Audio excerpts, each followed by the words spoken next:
부족한 사람인데 또 존경하는 박은재 목사님이 섬기시는 귀한 교회에서 이렇게 말씀을 나눌 수 있게 돼서 얼마나 감사한지 모릅니다. 우리 목사님께서 산호세, 저희들은 지역 이름을 붙이지는 원래 않습니다. 그런데 어디 있는지 잘 몰라서 미국 북가주 샌프란시스코하고 산호세하고 약간 중간 지역에 있습니다. 저희 교회를 제가 이렇게 소개합니다. 교회가 어디 있습니까? 그러면 스탠포드 대학교하고 구글 가운데 있습니다. 이렇게 소개를 합니다. 그게 사실입니다. 구글은 한 10분 정도, 걸어서는 한 10분, 차로는 한 5분도 안 떨어져 있고요. 스탠포드는 한 15분, 20분 정도. 또 그게 저희 교회를 나타내는 모습이기도 합니다. 엔지니어가 한 3분의 2 정도 됩니다. 그리고 스탠포드가 있어서 박사들이 한 반 정도 됩니다. 저만 아닙니다. 그래서 저희 교회 분들이 가끔가다 농담으로 당신들끼리 저희 교회에서 파킹장, 주차장 섬기려면 박사학위 3개는 있어야 섬길 수 있다고.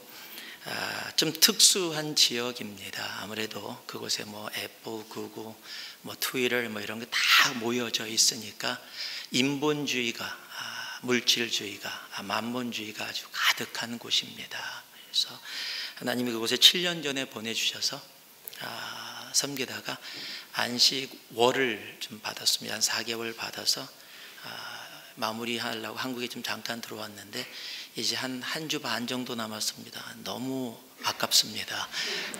이게 쉴 때는 왜 이렇게 빨리 가는지. 그래서 박은재 목사님이 당신 쉬신다고 와서 땜빵하라고 좀 부탁을 하셔서 순종하고 왔습니다. 오늘 시간을 통해서 좀 하나님의 마음이 우리 심령에 가득 차기를 소망합니다. 다시 잠깐 한번 기도 더 하겠습니다. 사랑의 아버지 하나님 감사드립니다. 오늘 부족한 제 입술을 통해서 선포되어지는 말씀이 이곳에 있는 주님이 사랑하는 귀한 주님의 자녀들의 심령 가운데 온전히 남게 하시고 예수의 이름만 이 예배를 통해 영광받게 하옵소서. 예수님 이름으로 기도합니다. 아멘. 한 사람의 인생이 완전히 바뀌었습니다. 아니, 자신뿐만 아니라 자신의 자손까지 그 인생이 바뀌게 되어졌습니다. 오늘 함께 읽었던 말씀을 봐도 마지막 절에 보면 사무엘이 사울에게 이르되 왕이 망령되이 행하였도다. 왕이 왕의 하나님 여호와께서 왕에게 명하신 명령을 지키지 아니하였도다. 그리하였다면 여호와께서 왕과 왕의 자손이 이스라엘의 왕으로 영원토록 있게 하나님이 분명히 하셨을 것인데 그렇게 안 되었다라는 겁니다. 사울 왕은 자신이 먼저 제사를 지내게 됩니다. 여러분, 제사를 지내게 된데도 충분한 사울 왕으로는 이유가 있습니다. 오늘 세 번역으로 임금님이라고 읽어서 제가 사울 임금이라고 얘기해야 될까지 굉장히 망설이느라고 한 번도 그렇게 얘기해 본 적이 없어서요. 그냥 편하게 들어주셨으면 좋겠습니다. 왕이기 때문에 블레셋의 군대들이 쳐들어와서 그들을 지키러 나갔습니다. 왕으로서 당연히 자신의 백성을 지키러 나아갔는데 적이 너무 거대한 거예요. 도저히 이길 수 없는 상황입니다. 백성들이 겁을 먹고 군사들이 흩어지기 시작합니다. 그리고 또 한 가지가 있었는데 사무엘 선지자가 기다리라, 내가 가서 예배를 드려드리고 제사를 드리고 난 후에 너희가 가서 전쟁에 임해라 라고 명령을 했기 때문에 사무엘을 기다리는데 사무엘 선지자가 오지를 않습니다. 약속한 시간이 지나도 오지 않으니까 사울 왕 자신이 제사를 드리게 됩니다.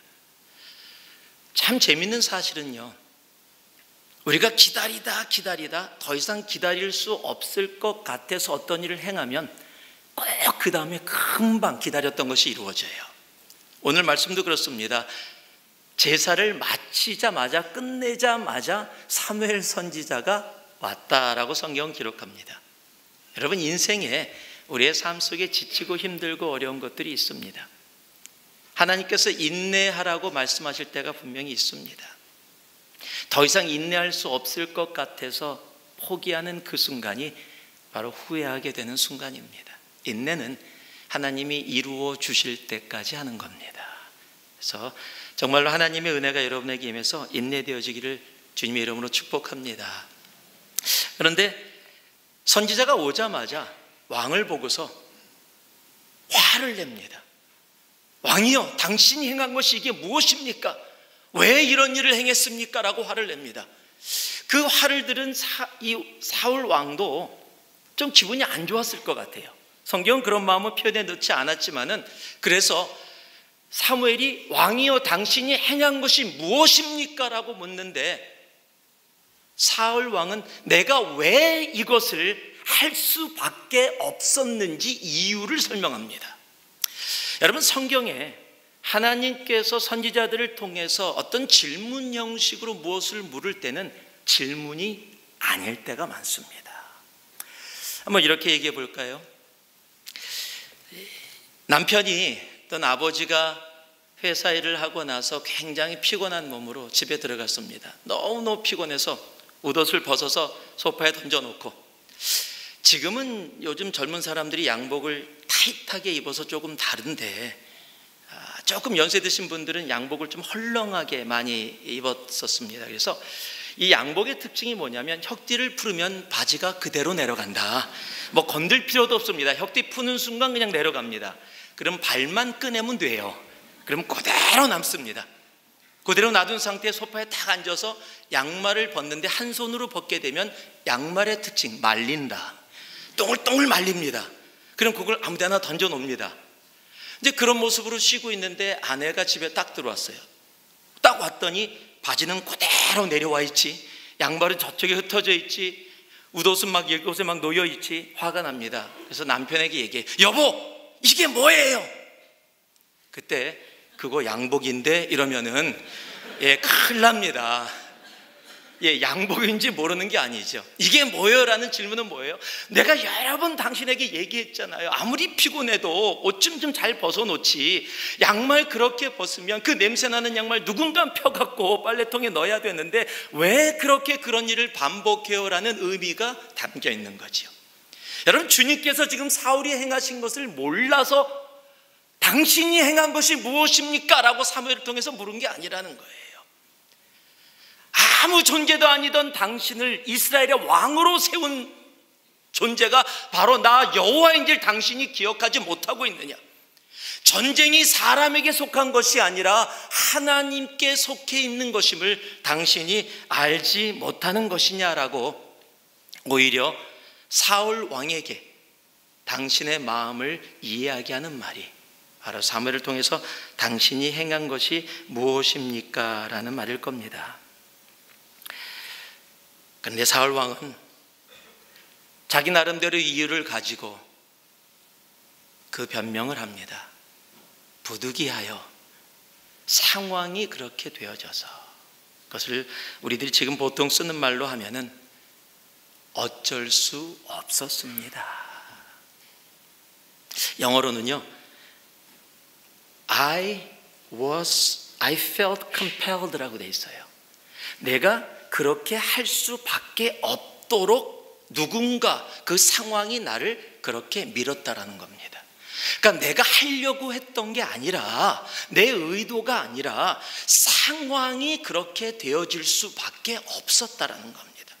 그것이 어쩔 수 없었습니다. 현실이 그랬습니다. 부득이하여 이런 상황일 수밖에 없었습니다라고 그렇게 사무엘에게 이야기를 하게 되는 겁니다. 그리고 그 어쩔 수 없었다라는 그 한마디가 그와 그의 자손들의 인생을 완전히 바꿔버립니다.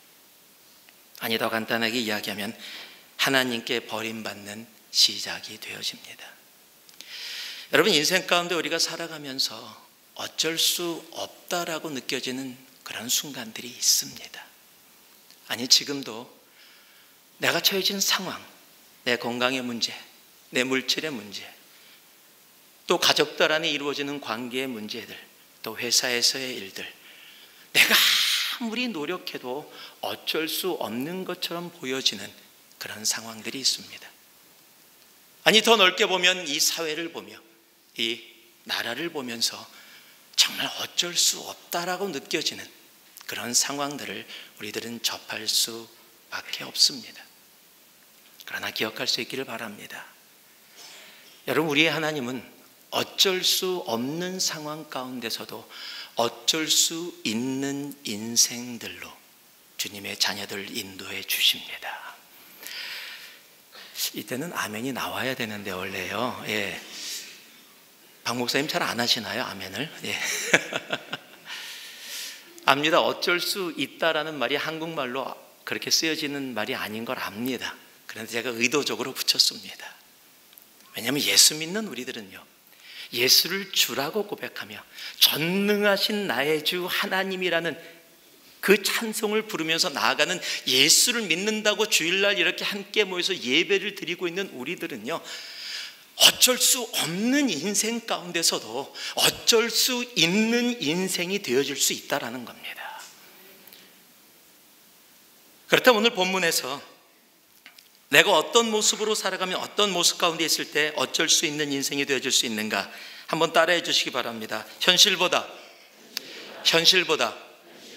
하나님께 집중하면 어쩔 수 있다. 11절 말씀을 제가 한번 다시 읽어드릴게요. 사무엘이 가로되 왕이 행한 것이 무엇이뇨? 사울이 가로되 백성은 나에게서 흩어지고 당신은 정한 날 안에 오지 아니하고 블레셋 사람은 믹마스에 모였음을 내가 보았으므로. 여기 내가 보았다라는 단어가 영어로 I saw라는 단어로 번역이 되어 있습니다. 제가 이 번역이 조금 영어로 아쉽다라고 생각하는 부분입니다. 한국말로 내가 보았다라고 이야기할 때는 그냥 보았다 이렇게 표현되지만 영어로는 보았다라는 단어를 기본적으로 세 가지로 조금 따로 표현할 수가 있습니다. I see, I look, I watch. 자, 똑같이 보았다라고 번역되어질 수 있는 단어지만 조금 다른 의미들을 갖고 있습니다. 여기에 쓰여진 히브리어가 라아라는 단어입니다. 여러분, 라아라는 단어, 히브리어의 특징이 뭐냐면 한 단어 안에 여러 의미가 담겨 있습니다. 신약이 쓰여진 헬라어는 아주 하나의 의미를 여러 단어로 똑같은 것을 나눠 놓은 것이 헬라어입니다. 이 특이점이 다릅니다. 즉 라라는 단어가 보편적으로 내가 보았다라는 의미로 번역이 되지만 그것뿐만 아니라 조사하다, 관찰하다, 파악하다라는 의미도 함께 담고 있다라는 사실입니다. 그래서 여기 지금 사울 왕이 내가 그냥 눈을 떴더니 보여졌던 상황을 본 게 아니라 뭐라고 얘기하냐면 당신은 정한 날에 오지 않고 백성들은 흩어지고 블레셋 사람은 믹마스에 모였음을 내가 다 이미 파악했다라는 얘기입니다. 내가 상황 파악, 현실을 정확하게 확실하게 다 파악해 봤더니 지금 당신이 약속한 날에 오지 않고 이것을 더 기다리게 되어지면 군사들은 더 흩어지게 될 것이고 백성들은 더 겁을 먹고 있을 상황이 될 거니까 그렇다면 지금도 전쟁을 해도 불리한 상황인데 시간이 가면 갈수록 더 불리해질 것이기 때문에 내가 빨리 예배 드리고 그리고 전쟁에 임하려고 그렇게 할 수밖에 없었다. 내가 파악하기에는 이것이 최선이었다라고 이야기를 하는 겁니다. 내가 보았으므로. 우리는 우리들에게 처한 현실을 참 잘 봅니다. 보려고 노력하지 않아도 잘 보여집니다. 또 현실을 잘 보는 사람을 이 시대는 참 똑똑한 사람들이라고 이야기를 합니다. 한 청년이 있었습니다. 이 청년은 출장을 자주 다니는 그런 직장을 다니고 있었어요. 이 청년들의, 이 싱글들의 로망이 있습니다. 비행기를 탈 때 자신이 꿈꾸었던 여인이 자기 옆자리에 앉는 거. 그게 로망이에요. 그게 꿈이에요. 싱글들만 그렇습니다. 그런데 그게 로망인데 한 번도 이루어지지 않은 거예요. 그런 꿈을 꾸면 꿀수록 자기가 전혀 원치 않는 분들, 특히 등치가 굉장히 크신 분들이 옆에 자주 앉을 때가 많아요. 그런데 이게 웬일입니까? 거의 포기를 하고 이제 나는 안 된다라고 생각하는 어느 날 아무 소망 없이 비행기를 탔는데 자기 자리를 확인하고 깜짝 놀랐어요. 옆자리에 자신이 지금까지 꿈꾸었던 여인의 상을 갖고 있는 아가씨가 앉아 있는 거예요. 너무 기뻤습니다. 이런 기회를 놓칠 수가 없다. 다짐을 하고 앉자마자 말을 걸기 시작하는데 아니나 다를까 예쁜 여자는 도도하다. 질문을 해도 그냥 네, 아니요, 그냥 너무 이렇게만 답을 하는 거예요. 어떻게 좀 이 기회를 놓치면 안 될 것 같은데, 그래서 한 가지 생각을, 아이디어를 보냅니다. 이러면 어떨까요? 원튼 원치 않든 우리가 함께 앉게 됐고 또 먼 여행을 함께 해야 되는데 이렇게 가면 좀 어색하잖아요. 이렇게 하면 어떨까요? 내가 질문을 하고 당신이 그 질문에 답을 맞히면 제가 100만 원을 드리겠습니다. 당신이 그 질문을 틀리면 저에게 1,000원만 주십시오. 또 당신이 질문을 해서 제가 맞히면 저에게 1,000원만 주십시오. 제가 틀리면 당신에게 100만 원을 드리겠습니다. 여자가 생각해 보니까 손해날 게 없어요. 좋다고 동의를 합니다. 남자도 너무 신났습니다. 퀴즈에는 자신이 있었습니다. 자신의 똑똑함도 알릴 수 있고 먼저 질문을 합니다. 지구에서 달까지의 거리가 얼마나 됩니까? 여자가 아무 생각 없이 지갑을 열더니 1,000원을 남자한테 줘요. 예. 여기 1,000원 주실 분들 많으실 거예요. 이제 돈도 벌고 대화도 되어지고 남자가 너무 좋았습니다. 당신 차례입니다. 여자분에게 질문을 하라 그래요. 여자분이 질문을 합니다. 언덕을 올라갈 때는 다리가 3개인데 내려올 때는 4개인 것이 무엇입니까? 자기가 많은 퀴즈 질문들을 풀어봤지만 처음 듣는 질문이에요. 양해를 구하고 비행기에서 인터넷을 써서 막 설치를 해보는데도 답이 없어요. 너무 화가 났습니다. 못 맞춰서도 화가 났고 첫 번째 문제를, 그것도 자신이 똑똑함을 보여야 되는데 첫 번째 문제부터 걸리니까 너무 화가 났어요. 그래도 어떻게, 약속은 약속이니까 100만 원을 꺼내서 줬습니다. 주면서 물어봅니다. 대체 답이 뭡니까? 그랬더니 여자가 100만 원을 지갑에 딱 넣더니 1,000원짜리를 꺼내서 남자한테 다시 줘요.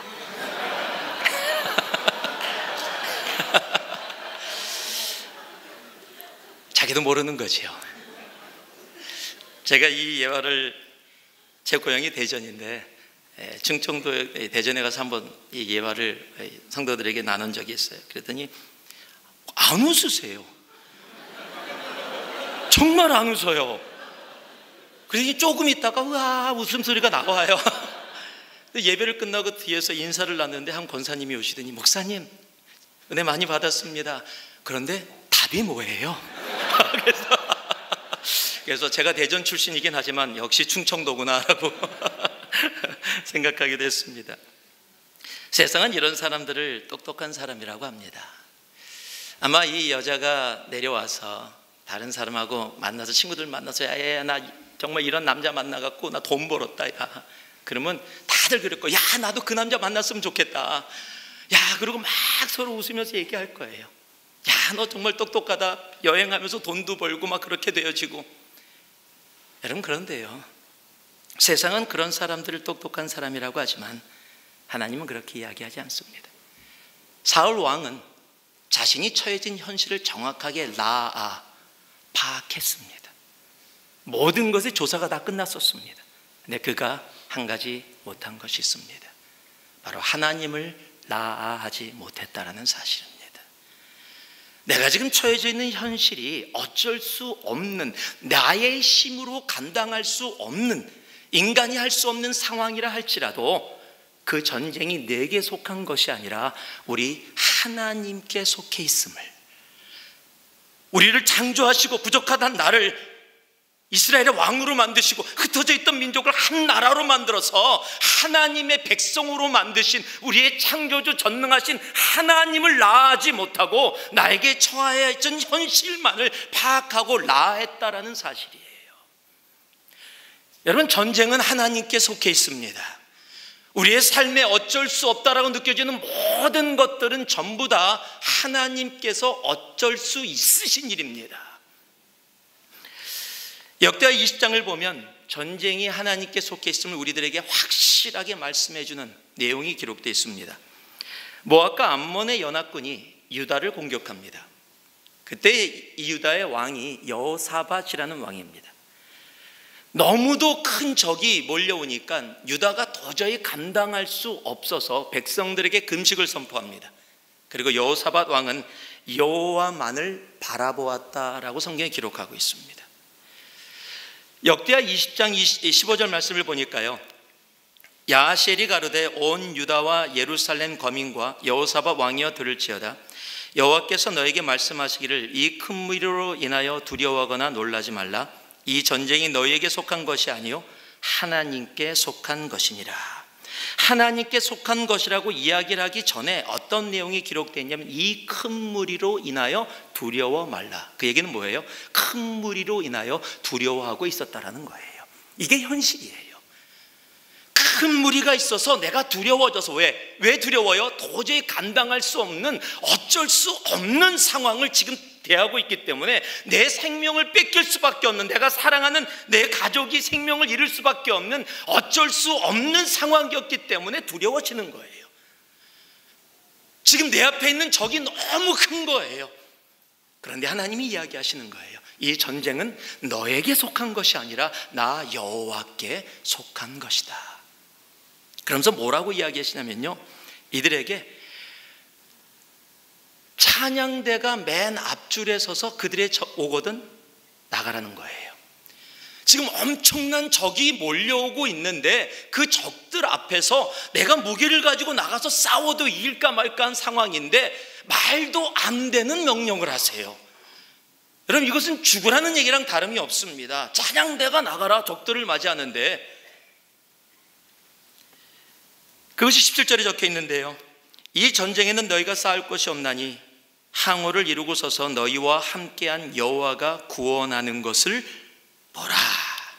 이 보라라는 단어가 동일한 라라는 단어입니다. 그리고 어떤 결과가 이루어졌는지 아세요? 20장 20절을 보니까 그 노래와 찬송이 시작될 때 여호와께서 복병을 두어 유다를 치러 온 암몬 자손과 모압과 세일산 사람을 치게 하심으로 저희가 패하였으니 유다가 승리하게 됩니다. 말도 안 되는 상황. 여러분, 전쟁이 하나님께 속했다라는 것은요, 우리들의 이성과 우리들의 지식을 뛰어넘는 일입니다. 우리들이 파악할 때는, 우리들이 라할 때는 도저히 지금 내가 처한 현실에서 내가 어쩔 수 없는 상황이에요. 하나님의 명령도 이해가 안 갑니다. 아니, 노래 부르라니 지금 적들이 밀려오는데 이건 말이 안 되는 일이에요. 그런데 하나님은 어쩔 수 없는 상황 가운데 순종하는 그들의 삶 가운데 어쩔 수 있는 인생이 되게 하십니다. 여러분, 우리는 예수를 믿는다고 하면서도요, 너무 세상을 잘 파악하고 세상의 모습으로 내가 모든 걸 파악하고 파악한 대로 생활하는 것이 지혜로운 일이라고 생각할 때가 참 많습니다. 아니요, 여러분, 어쩔 수 없는 상황 가운데서는 오히려 눈을 들어 내가 이해되지 않지만, 세상이 이해할 수 없지만 우리의 주님, 그리고 주님이 우리에게 명령하신 그 명령, 도저히 세상이 받아들일 수 없고 이해할 수 없는 그 명령일지라도 내가 주님을 나아하고 그 길에 서 있게 된다면 여러분, 어쩔 수 없는 인생 가운데서도 어쩔 수 있는 인생이 되어질 수 있습니다. 1980년도 말 90년대 초에 중국이 오픈되기 시작하면서 많은 목사님들이 중국 땅에 가서 귀한 사역들을 많이 하셨습니다. 저도 중국 땅에 가서 중국에 있는 목사님이라고는 하지만은 신학 과정을 거치지 않았고 뜨거운 열정과 믿음은 있으시지만 신학적인 지식은 많이 없었던 그런 분들이 많으십니다. 그래서 미국에서도 한국에서도 많은 목사님들이 가셔서 그들에게 좋은 성경의 지혜와 지식들을 많이 나눴었습니다. 제가 아는 한 목사님이 이제 그 시간 함께 참여해서 한 4박 5일 정도 중국의 목사님들이 아마 이 본당의 한 6분의 1, 7분의 1 되는 조그만 공간에 정말 수백 명의 사람들이 의자도 없이 바닥에 앉아서 어깨를 마주대고 여름에 땀을 펄펄 흘리면서 말씀을 듣는데 자리에서 움직이지도 않고 그 자리에서 그냥 그 목사님이 전하시는 말씀을 그 통역을 통해서 하는데도 다 적으면서 땀을 뻘뻘 흘리면서도 적는 거예요. 그렇게 4일을 하고 나니까 목사님이 지쳤어요. 그 모습을 보면서 은혜를 받아서 너무 열심히 선포하시다 보니까 당시에 지쳐서 강의를 하다가 우리 한 30분만 쉬다가 여러분도 좀 쉬시고 많이 피곤하실 텐데 저도 잠시만 쉬다가 다시 하자고. 그랬더니 그곳에 있었던, 저는 다들 이제 쉴 줄 알고 그 목사님이 내려가시는데 한 사람이 쭉 올라오더니 앞에 있는 기타를 탁 매더래요. 그러더니 나중에 물어보니까 이렇게 얘기하더래요. 여러분, 우리 이 시간에 쉬는 것보다 함께 찬양합시다. 찬양을 시작하다요. 좀 쉬시지. 그리고 내려갔는데, 이 중국 찬송가가 어떠냐면 이 지금의 현대 찬양이 아니라 한국과 같은 찬송가 스타일입니다. 찬송가의 특징이 리듬이 굉장히 심플합니다. 그리고 반복되어지는 그런 리듬이지요. 목사님이 설교를 오래 하시고 이제 막 사람들이 지겨워하는데 이제 설교를 마지막 찬송을 하고 우리 예배를 마치겠습니다. 그럼 사람들이 다 기뻐해요. 드디어 마지막 찬송이다. 그런데 찬송가를 딱 폈더니 5절짜리야. 그럼 화납니다. 좀 짧은 것도 많은데. 그런데 중국 찬송은 은혜를 받으면 가사를 계속 붙여요. 그러니까 절수가 계속 늘어나는데 그날 부른 찬송이 125절짜리입니다. 한 찬송가인데 125절 찬송을 부르니까, 근데 막 이분들이 막 30분 끝나고 목사님 들어오셔서 이제 끝났다고 생각하고 들어오셨는데 찬양을 너무 뜨겁게 하는데 막 눈물 콧물 흘리면서 막 다들 너무 뜨겁게 찬양해서 멈추지 못하고 지켜보셨어요. 계속 반복해서 막 중국어로 찬양을 하는데 다 끝나고 났더니 1시간 15분 찬송 하나 불렀어요. 그래서 이분들 참 뜨겁다. 그리고 이제 올라가서 강의하려고 딱 올라갔는데 이 찬양 인도자가 그걸 못 봤나 봐요. 눈을 감더니 당신도 눈물을 다 흘리고 있으면서 우리 이 찬송 다시 한번 합시다. 아마 은혜샘물교회 찬양 인도자가 그렇게 하면 다음 날 어떤 일이 벌어질까요?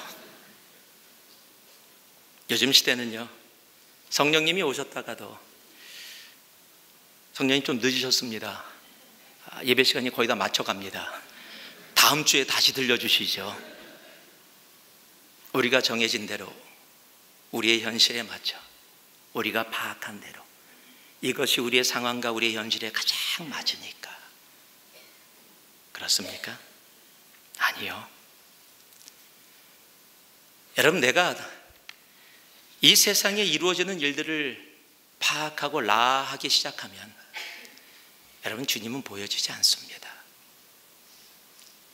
내가 주님을 보지 못하고 주님을 라하지 못하게 되어질 때는 나는 어쩔 수 없다라고 이야기할 수밖에 없는 상황 속에 들어가게 됩니다. 내가 지금 어쩔 수 없는 상황에 있다 할지라도 우리가 눈을 들어 정말 주님께 집중하고 주님을 라할 수 있는 우리가 되기를 주님의 이름으로 축복합니다. 여러분, 세상이 뭐라고 이야기해도요, 여러분, 교회는 이 세상의 소망입니다. 그리고 그 소망된 교회들은 세상과 똑같이 현실을 파악하고 정치적으로, 경제적으로, 사회적으로 모든 것을 파악하고 다 조사해서 이루어지는 것이 아니라는 거예요.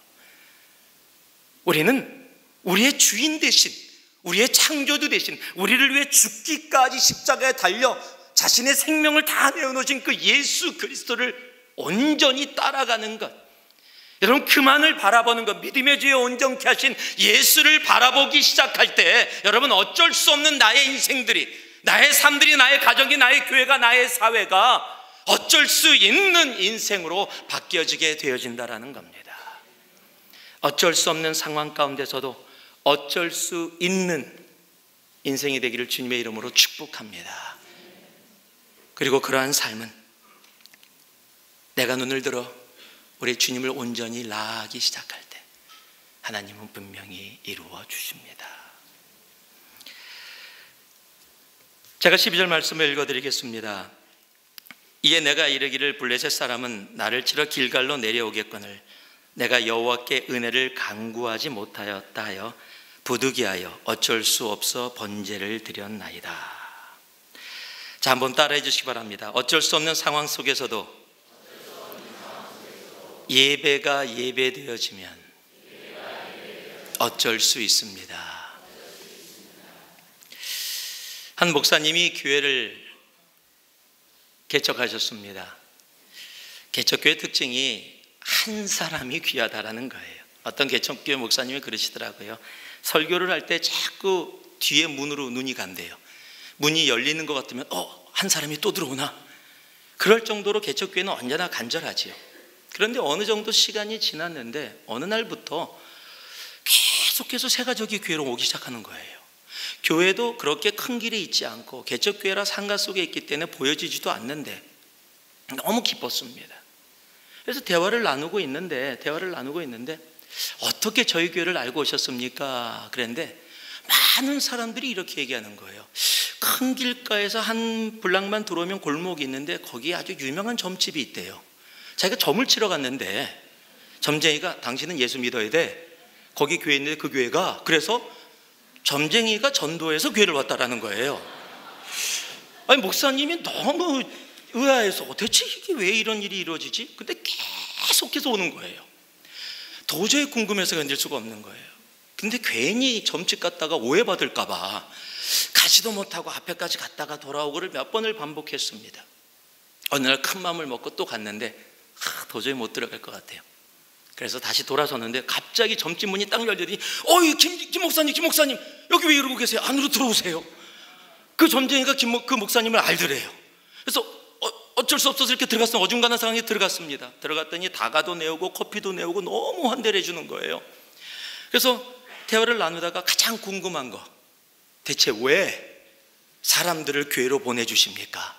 그랬더니 커피를 탁 들더니 탁 내려놓더니 의미심장한 웃음을 탁 지으면서 점쟁이가 목사한테 이렇게 몸을 기울이면서 이렇게 얘기하더래요. 당신이나 나나 다 신으로 빌어먹고 사는데 우리 돕고 삽시다. 그렇습니까? 우리가 신으로 빌어먹고 사는 사람입니까? 내가 원하는 거 얻으려고 주님 왜 대체 내가 100일 기도를 드렸는데 왜 내 기도 안 들어주세요? 내가 교회 열심히 섬기고 11조 잘하고 교회 섬김 잘하고 주님 순종하면서 지금까지 왔는데 왜 하나님 내 자녀, 왜 내 직장, 내 회사, 왜 대체 하나님 내가 원하는 거 안 들어주세요? 혹시 우리 그렇게 이야기하고 있지는 않은가요? 내가 원하는 거 들어주지 않는다고. 나 열심히 했는데 하나님 내가 이 정도 했으면 give and take라도 이 정도는 나에게 해주셔야 되는 거 아니에요? 여러분 그런 모습으로 예배를 혹 참여하고 있지는 않은가요? 예배가 뭡니까? 하나님이 하나님 되심을 내 삶으로 인정하는 것이 예배입니다. 영원히 죽을 수밖에 없는 지옥을 향해서 달려나가던 나를 하나님이신 예수님이 십자가에 달려 죽으심으로 우리를 영원한 생명으로 옮겨주셨습니다. 여러분 영원히 죽을 수밖에 없는 저주받은 우리들을 영원한 생명의 축복의 존재로 옮겨주신 그 하나님이 우리의 아버지십니다. 그 아버지가 우리의 정말 하나님이시고 아버지심을 너무 감사하면서 일주일에 한 번 함께 공동체로 모여서 주님 앞에 하나님이 하나님이십니다. 나의 주인이십니다. 나의 창조주십니다. 나의 모든 것입니다. 나를 죽음에서 생명으로 옮겨주신 존재십니다를 인정하며 기쁨으로 축제로 나아가는 것이 바로 예배입니다. 그래서 예배는요 감격이 있어야 돼요. 예배는 정말 축제여야 합니다. 예배는 내가 이곳에 나와 예배를 보러 나오는 것이 아니라 하나님이 내 예배를 이 부족한 자임에도 불구하고 그럼에도 불구하고 받아주심, 그것에 감격해서 나아가는 것이 바로 예배여야 합니다. 그러나 또 하나 있습니다. 예배는 이렇게 모여있는 공동체 예배만이 예배는 아닙니다. 한번 따라해 보실래요? 예배와 예배 사이에 예배가 있다. 지난주에 예배 드리셨습니다. 믿음으로라는 제목으로 말씀을 들으셨어요. 그리고 이제 오늘 이곳에서 또 공동체로 예배를 드립니다. 그 사이에 예배가 있으셨습니까?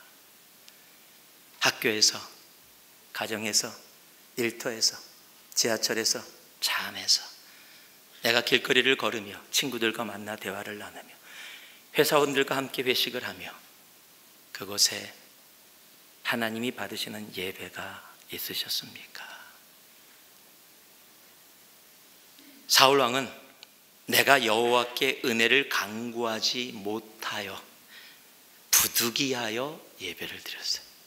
자신이 원하는 목적을 이루기 위해서 예배는 드려야 되겠고, 그러니까 부득이하여, 여러분 예배는 어쩔 수 없어 드려지는 게 아니라는 거예요.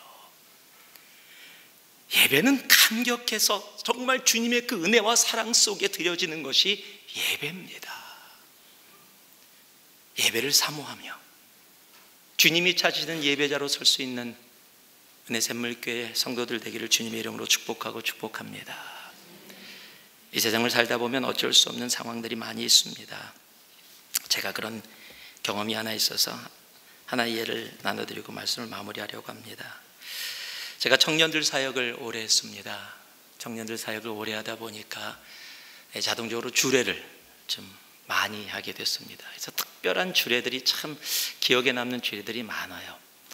피아노 반주가 없는 무반주의 결혼식. 신부가 입장을 하는데 아무 음악이 없이 신부 아버지하고 서로 들어오는, 제가 속으로 딴딴딴딴 이렇게 혼자 했던 막 이런 결혼식부터 시작해갖고 5시에, 오후 5시가 아닌 새벽 5시에 결혼식을 주례한 사람이 있으면 나와보라 그러세요.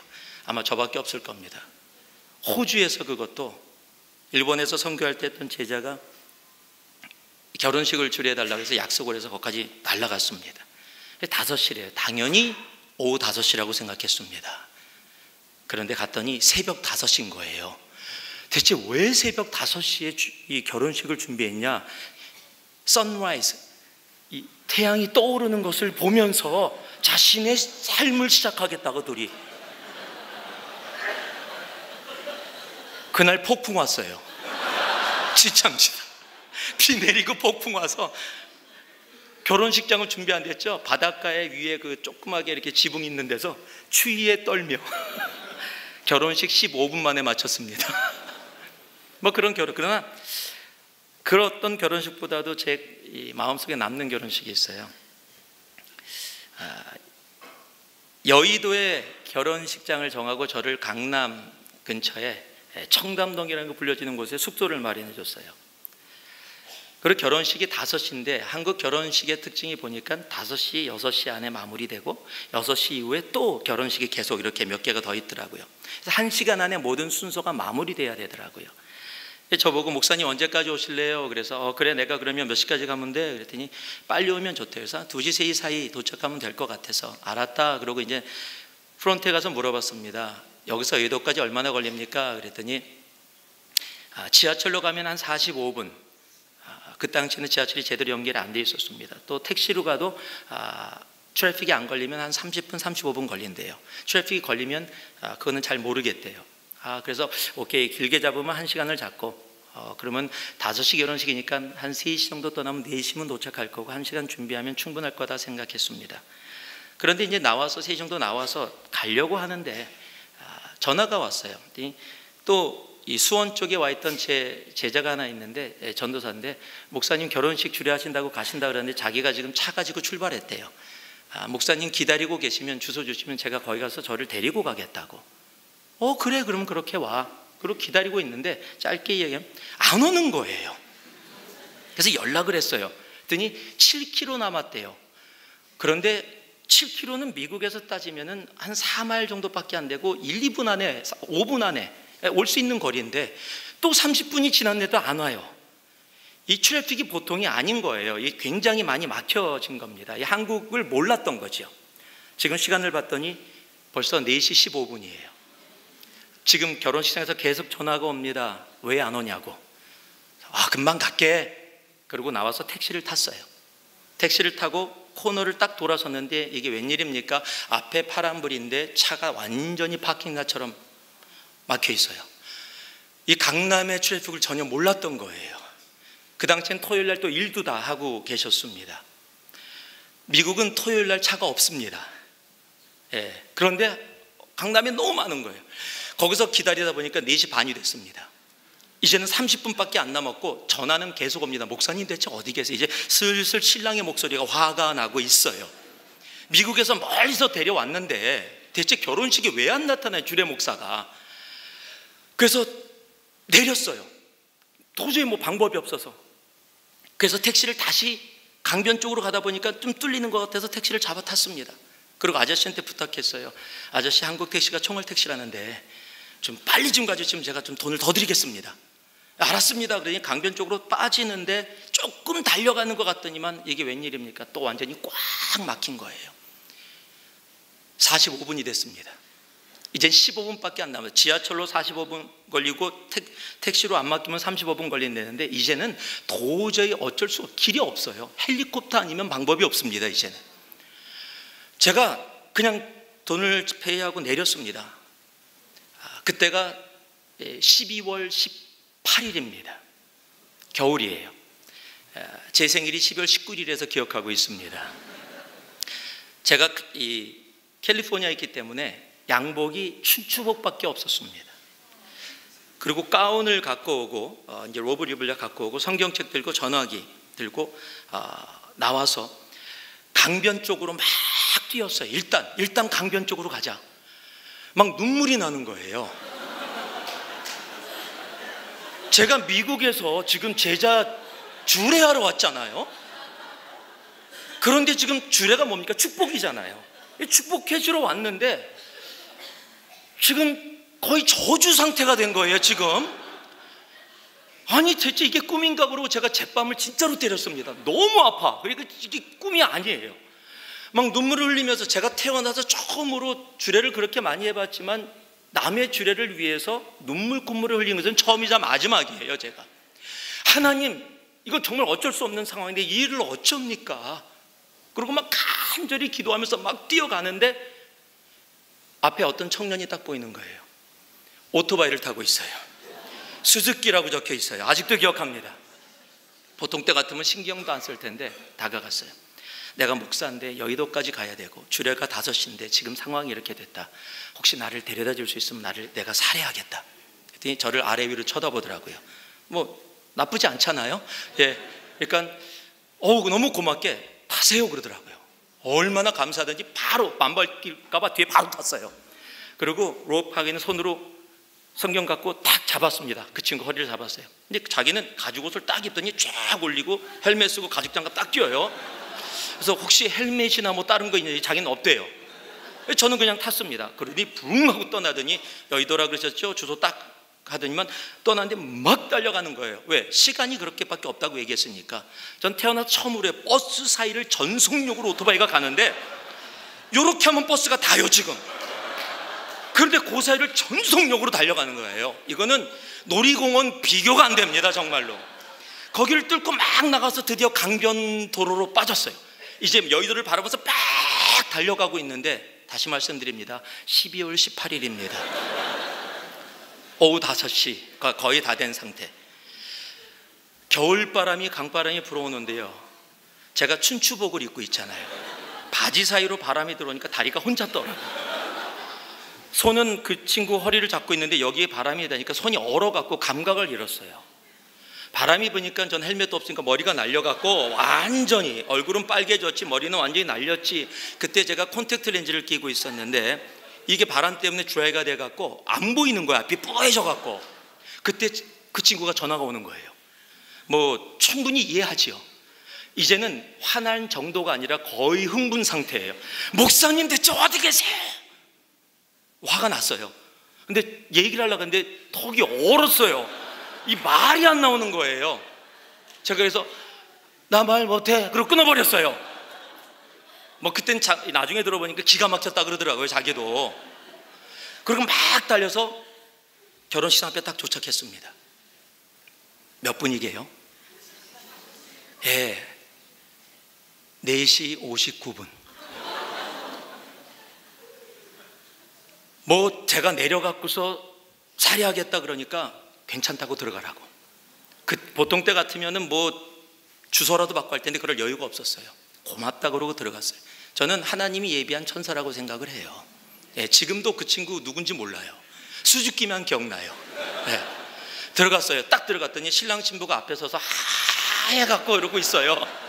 더군다나 제 모습을 딱 이렇게 하고 완전히 들어간 딱 저를 보더니 막 놀래갖고 나중에 설명해 줄게 그러고 화장실 가서 정리하고 했더니 지키는 사람이 있더라고요. 저를 데리고 안으로 들어가요.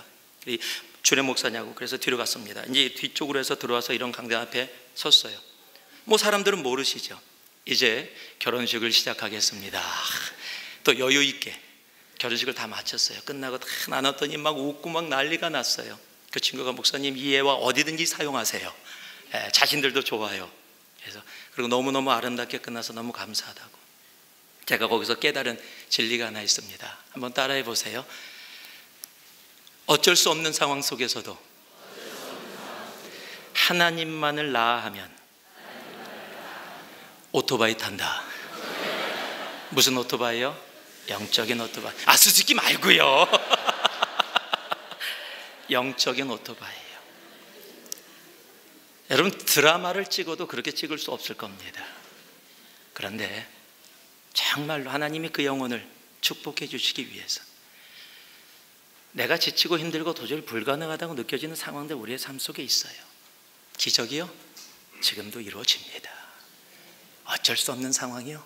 예, 어쩔 수 없을 때 많아요. 그리고 그렇게 끝나는 것처럼 느껴질 때도 분명히 있습니다. 그러나 여러분, 하나님의 뜻 가운데서 하나님은 우리를 어쩔 수 없는 인생에 남겨두시는 분이 아니십니다. 우리 주님은 아무리 어쩔 수 없는 상황이라 할지라도 우리를 어쩔 수 있는 인생으로 언제나 인도하시는 사랑의 하나님이십니다. 어쩔 수 없는 상황 가운데서도 어쩔 수 있는 주님이 사랑하는 믿음의 자녀들 되기를 주님의 이름으로 축복하고 축복합니다. 기도하겠습니다. 사랑의 아버지 하나님, 감사드립니다. 어쩔 수 없는 상황 가운데도 어쩔 수 있는 인생으로 살아가는 주님의 귀한 자녀들 온전히 되게 하옵소서. 예수님 이름으로 기도합니다. 아멘.